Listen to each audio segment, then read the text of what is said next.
Oke, sebentar. Assalamualaikum warahmatullahi wabarakatuh.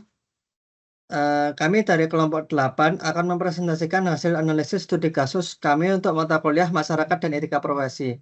Laporan kami berjudul CrowdStrike Global IT Outage. Sebelum itu, saya akan memperkenalkan diri saya sendiri dan teman-teman saya. Muhammad Farhan Nurul Aziz, 2406121414066. Saya Muhammad Najib Trianto dengan NIM akhir 203. Saya Hekal Mabrida dengan NIM akhir 0097. Dan saya langsung juga dengan NIM akhir 077. Bab pertama ini akan menjadi pengantar pada 19 Juli 2024. Sebuah pembaruan perangkat lunak dari CrowdStrike menyebabkan salah satu kegagalan IT paling masif pada dalam dekade ini. Menurut mereka, gangguan ini berdampak pada sektor-sektor krusial seperti kesehatan, penerbangan, dan keuangan secara global. Insiden ini bukan sekedar masalah teknik, tapi adalah cerminan dari betapa kritisnya manajemen pembaruan dan pengingat bahwa satu kesalahan kecil belum rantai pasukan perangkat lunak dapat menyebabkan kelumpuhan layanan vital di seluruh dunia. Lanjut ke bab 2, yaitu kajian teori dan landasan akademis. Untuk menganalisis kasus ini, kami menggunakan 3 landasan teori utama dari bab 2. Manajemen pembaruan keamanan. Ini adalah proses penting untuk menjaga stabilitas dan keamanan sistem. Namun seperti yang kita lihat, proses ini penuh tantangan.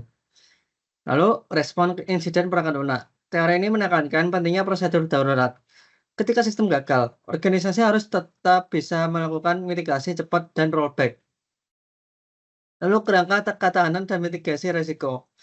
Ini membantu kita melihat insiden CrowdStrike tidak hanya dari sisi teknis, tapi juga cara mengorganisasi mengelola risiko dan menjaga keandalan sistemnya di tengah ketergantungan pada third party atau pihak ketiga. Sekarang kita masuk ke bab 3, yaitu kronologi dan penyebabnya. Jadi akar masalahnya adalah pembaruan bernama Channel File 291. Pembaruan ini mengandung bug yang menyebabkan kesalahan fatal pada memori. Ironisnya, investigasi dari Wall Street Journal menunjukkan bahwa alat pemeriksa kualitas internal CrowdStrike sendiri gagal mendeteksi bug ini sebelum dirilis.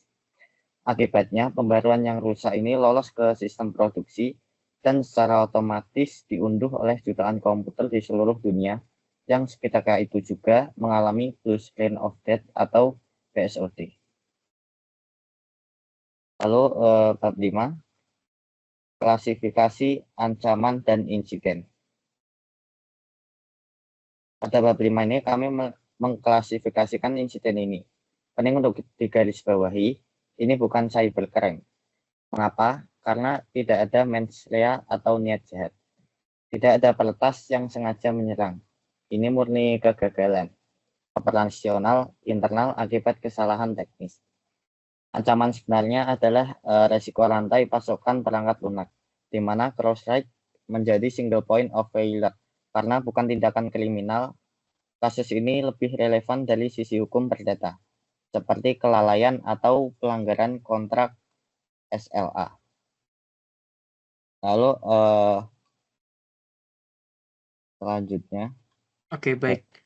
Untuk sementara, saya ambil dulu untuk berikutnya bab 5 yang merupakan alat dampak dan bukti empiris dari insiden CrowdStrike ini. Yang dimana dampak terhadap perusahaan itu sendiri, yaitu CrowdStrike, memiliki banyak aspek-aspek mereka yang mengalami kerugian atau dampak negatif.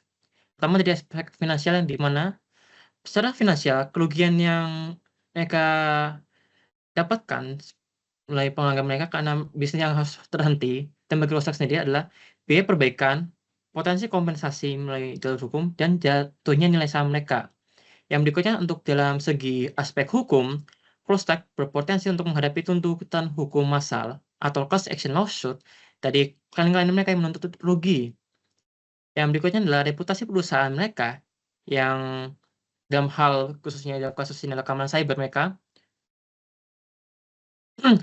yang dimana kepercayaan dalam keamanan itu segalanya. Insiden ini merusak citra mereka sebagai perusahaan yang signifikan, dan secara operasional, aspek operasional mereka, karena terjadinya downtime sistem yang meluas, melumpuhkan proses bisnis di berbagai sektor. Yang untuk berikutnya adalah aspek di bidang selain yang dampak terhadap perusahaan itu sendiri.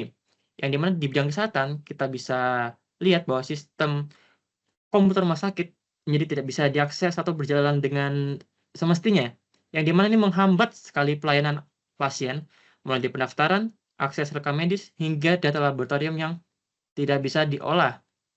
Yang kemudian dari sektor penerbangan yang juga terdampak, yang dimana sistem bandara menjadi lumpuh. Akibatnya jadwal penerbangan kacau, proses check-in terhambat, dan ribuan penerbangan di seluruh dunia harus ditunda atau bahkan dibatalkan. Ini menunjukkan betapa dalamnya dampak gangguan digital pada dunia fisik.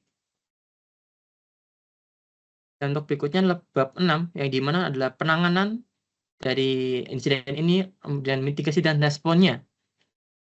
Yang dimana pada bab ini, insiden ini ditangani oleh tim CrowdStrike dan Microsoft, yang mana mereka berdua segera berkolaborasi untuk merilis perbaikan darurat, yang pada intinya adalah untuk menghapus file yang rusak atau bug tadi dan melakukan patch rollback ke versi sebelumnya. Ya, patch yang tambah bug gitu. Insiden ini mengajarkan perlu adanya strategi mitigasi seperti canary release atau rilis bertahap. Jika insiden serupa terjadi di Indonesia, lembaga-lembaga yang berwenang, yang memiliki hak untuk kewajiban untuk menangani ini adalah pertama, BSSN, yang dimana Badan Cyber dan Sandi Negara sebagai koordinator utama respon. Kemudian adalah Kominfo atau sekarang dinamanya Komdigi, yang dimana untuk mengawasi penyelenggaraan sistem elektronik atau PSA terhadap regulasi dan sebagainya. Kemudian adalah otoritas sektor spesifik seperti dalam hal yang finansial, misalkan OJK, Otoritas Jasa Keuangan untuk sektor perbankan, Kementerian Perhubungan untuk transportasi, dan Kemenkes, Kementerian Kesehatan untuk layanan kesehatan. Yang terakhir adalah Kepolisian RI, terkhususnya di bagian Direktorat Tindak Pidana Cyber, yang dimana melakukan investigasi awal untuk memastikan tidak ada unsur database yang hilang atau adanya tindakan kriminal terjadi. Oke, kalau lebih seperti itu, saya serahkan berikutnya kepada rekan saya, Najib. Oke, setelahnya ada bab 7, yaitu analisis kritis dan implikasi sistem global.